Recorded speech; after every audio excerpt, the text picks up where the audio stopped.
muraho neza. Iyi ni MICT development igiye kujya bagezaho amasomo y'ikoranabuhanga ndetse kandi amasomo ahanitse. By'ukuri murabizi mwese ko ikoranabuhanga uyu munsi ari cyo kintu by'ukuri kigenda gitera imbere, kigenda nibwo buzima twerekezamo. Ikoranabuhanga nibwo buzima twerekezamo. Iyi channel ya MICT development igiye kujya ibagezaho video zose aho ziva zikagera ndetse namwe zo mwifuza z'ikoranabuhanga. Mu by'ukuri tuziga ibintu byinshi, tuziga nk'abantu biga programming, abantu biga software development, yewe ndetse no kuba wakoresha mashini mu buryo busanzwe nko kwandika amadokima, gukora amafoto, ni byinshi. Ikoranabuhanga murarizi ni ryinshi cyane, tuzafatanya kwiga ikoranabuhanga. Uyu munsi ngiye kubereka uburyo ushobora kuba wakwestara office yawe uguze mashini. Ese ni gute ushobora kwestara office yawe muri mashini? Icyambere uraza hano kuri File Explorer, ukaba wenda uzi aho setup zawe wazishize. Ngi setup zanjye ziba hano muri soft. Warangiza ukaza ugashaka office, aho office yawe iri. Ngi office yanjye dore ngiye hano,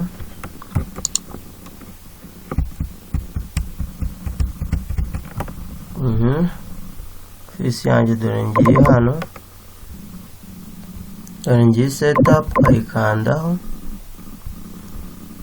Buri kintu cyose niba ugiye kwestara ugomba gushaka ahantu hose hari setup, akantu kanditseho setup. Dore ngiye setup ahantu iri, ariko ushobora kubikora bikanga. Aho ngaho biba byatewe n'iki? Aho ngaho umanza ukestaramo akantu bita WinRAR kagufasha kwestaramo application yose ushaka, buri kintu cyose ushaka. Twe tugiye kwestara office 2016 ari ibamo za Word, ukazana kuri yes.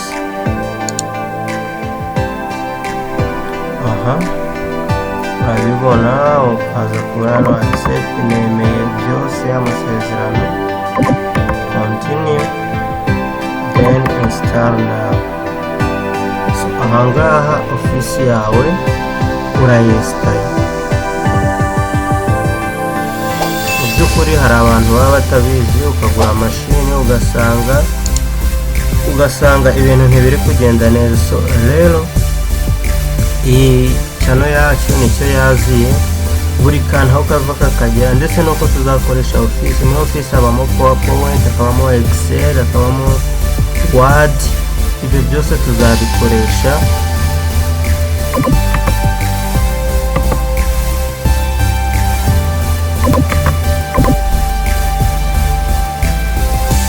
Icyitonderwaga hano, iyo umaze kuyestara hano bahita bakwereka ngo continue online. So ndashyika gukomereza online ni byiza kuko nta kindi bakwereka, bajya kwereka ni gute ibintu ukuntu nyine wayibika, ukuntu wayikoresha, ibintu nk'ibyo, amaversion n'ibiki. So iyo urangije wowe cyiza tuzana kuri close, bikaba birangiye tayari. Ubwo byagezemo, noneho kugira ngo umenye neza ko byagezemo, uraza ugasacinga hano urugero Word tayari, urabona ko yakoze iki, yagezemo. Dore ngiye hano. So noneho icya kabiri uraza ukongera hano muri search, ugasacinga PowerPoint and then PowerPoint. Dore ngiye nayo irahari. Then igisigaye ni Excel nayo, nayo dore ngiye yaje irimo. So ibintu byawe byose tayari ubwo biba byagezemo. Ubwo tayari wakora iki? Watangira ugakoresha office. Mwakoze cyane kwitabira.